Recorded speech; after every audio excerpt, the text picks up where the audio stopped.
ये on the camera बदमाश हैं, ऑफ द कैमरा माफ़ कर दो, ख़त्म करते हैं, ठीक है, आपस में बैठे हुए हैं, ये वही सारी चीज़ें चल रही हैं। लेकिन हम चाहते हैं कि एक मिसाल बने एटलीस्ट कि बदमाशी कल्चर को ख़त्म किया जाए।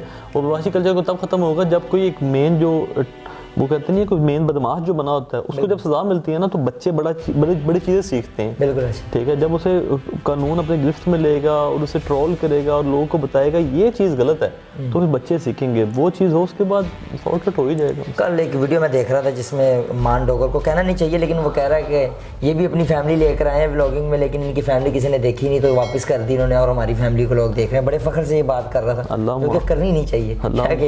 अल्लाह माफ़ करे। पहली बात तो ये, मैं कभी अपनी फैमिली नहीं लेके आया, जब भी लेके आऊँ वो कभी मैंने फेस नहीं दिखाया हुआ, ठीक है, और बहुत कम व्लॉगिंग मैंने यूँ की हुई हैं, ठीक है, ये कोई रेगुलर व्लॉगिंग नहीं मैंने की।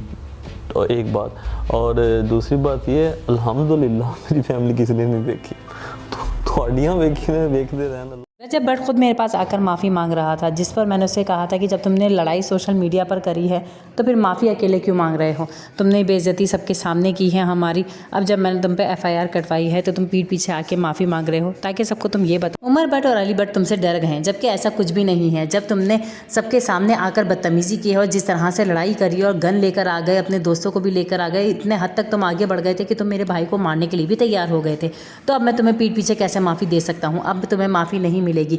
ये सारी चीज़ें हरकतें करने से पहले तुम्हें सोचनी चाहिए थी, और तुम्हें अब ये बातें अब याद आ रही हैं कि तुम माफ़ी मांगकर इस केस को पीछे कर लो, तो अब ऐसा नहीं होगा बिल्कुल भी। बात सिर्फ सोशल मीडिया पर हो रही थी, लेकिन तुमने उसको हकीकत पे बना दी। लड़ाइयाँ तो होती ही रहती हैं, सब में आगे पीछे चलती ही रहती हैं, लड़कों में तो लड़ाइयाँ चलती रहती हैं, इस तरह की बातें भी होती रहती हैं, लेकिन लड़ाई को आगे तुमने बढ़ाया था, तो अब तुम ही इस पर आकर सबके सामने माफ़ी मांगो, पीठ पीछे माफ़ी नहीं मांगो। इस तरह से तुम हमें ही बुरा बना रहे हो। आपको ये सारी बातें कैसे लगी कमेंट बॉक्स में लाजमी बताइएगा। चैनल पर नया तो चैनल को लाइक शेयर सब्सक्राइब किए बगैर मत जाइएगा।